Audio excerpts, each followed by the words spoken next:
the question I'd like to start with is, particularly just a few days after the 24th anniversary of Tiananmen Square, and thinking ahead to next year, the 25th anniversary, everybody was glued to the news as the events around Tiananmen Square were unfolding 24 years ago.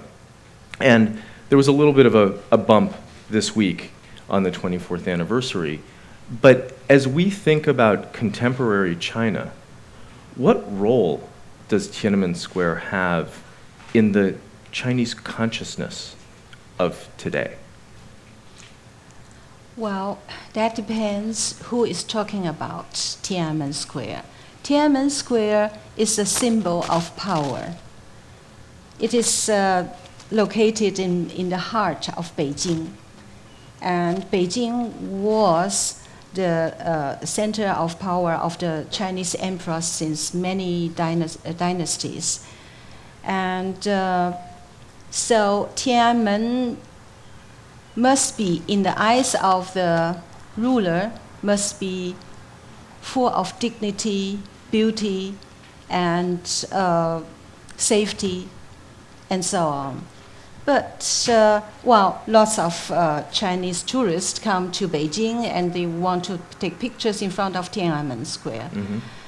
But for lots of our friends from our circle, if we talk about Tiananmen, we unnecessarily think of Tiananmen Square massacre, and that's 1989. And it changes really life of lots of this generation, Liao Yiwu, Chen Guangcheng, Liu Xiaobo, and even me, although I was already living in Germany. But these things happened that, people confront with power, with army, with soldiers, with weapons, and they are helpless.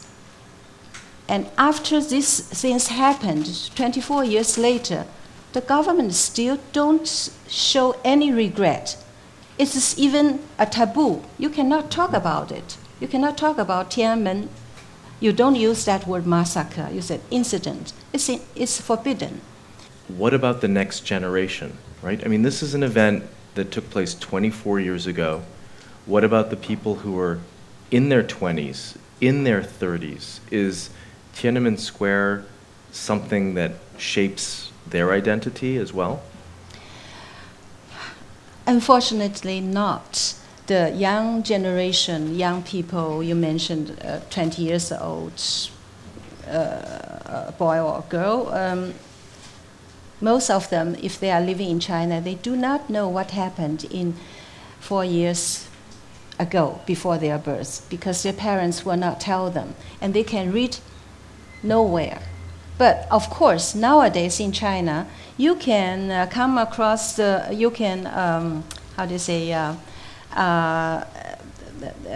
overcome the firewall. You can read actually everything if you want. But the young generation, they do not know. They have no idea what happened. I met someone in Germany, a young Chinese student, and he said, well, he's maybe 25 or so.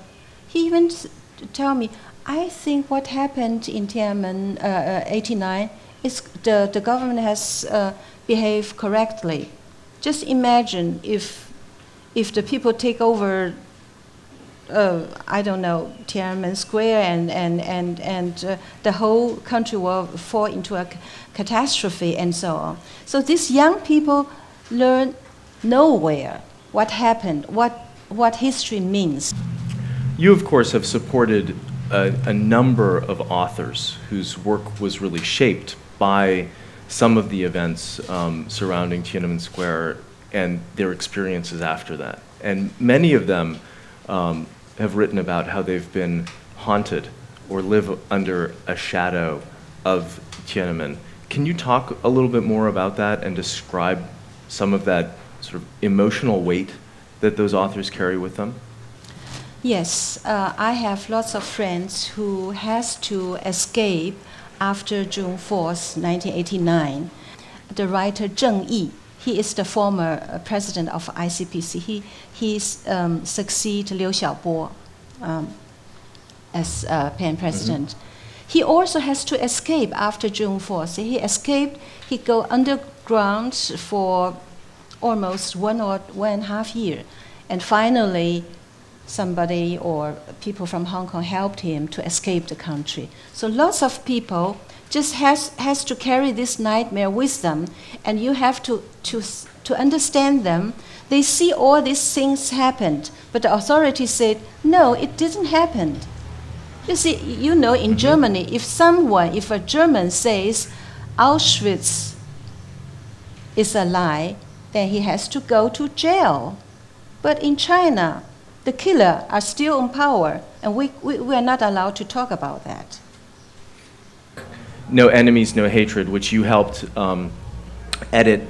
It's a collection of essays and poems, and of course, Louis is in prison in China and will probably be there until 2020. It's an 11-year term, and he was the recipient of the Nobel Peace Prize in 2010, and the ceremony revolved around an empty chair. And I think that that's something that resonates with all of us who might have seen that.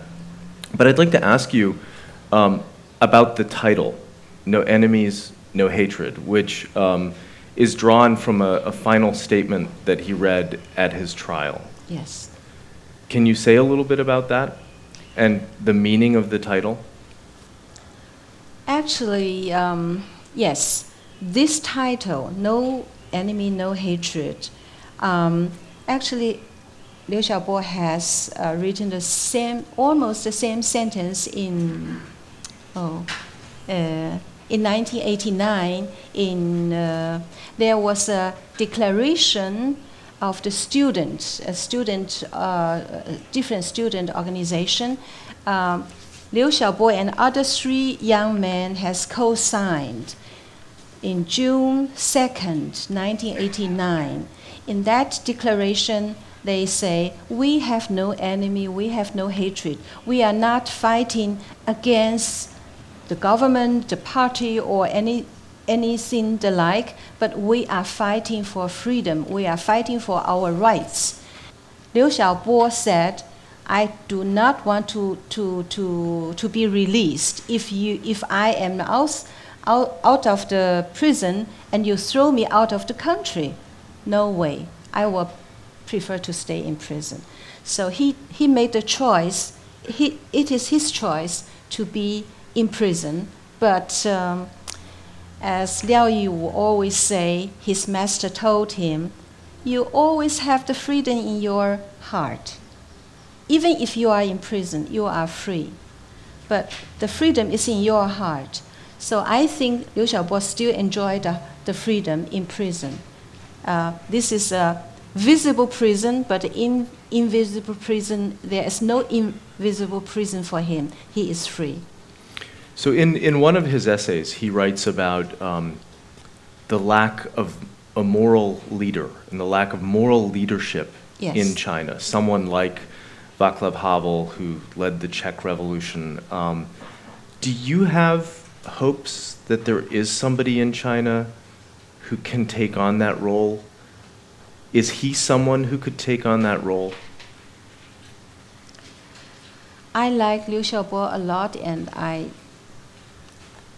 just say, but I think we shouldn't wish that someone will be our savior, someone will be perfect, a moral figure. I don't think we should wish that. If China can get rid of this one-party dictatorship, if China become a free society, we will elect our president. But I don't have a wish, that is the person, he can save us, he's a moral person, he's number one, we are human beings, we will make mistake. I think I will not wish that. Tienchi, you've been a key figure in getting the writing of Chinese authors published in the West, translating it yourself, getting it published. What have been some of the key challenges that you've faced in that very important work to have those voices heard?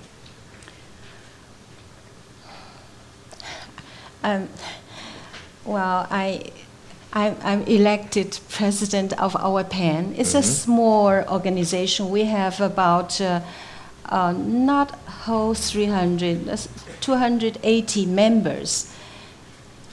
The most thing I personally worry is that they put our members into prison.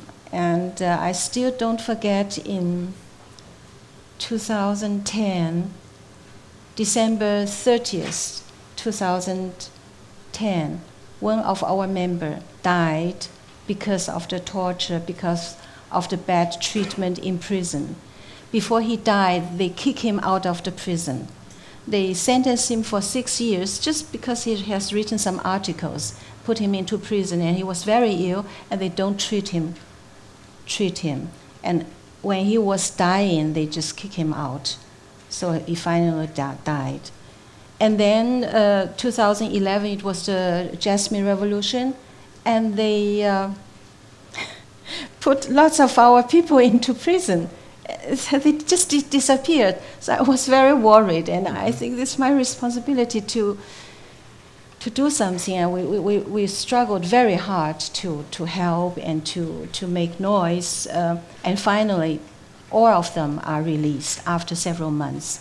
But some of our members are still in prison. And this is a fight that we don't have any chance. We just can do what we can do. It's not very much. But still, I have to say the government treat our organization as a hostile organization, and they watch our members, not all of them, some of them are under constant surveillance.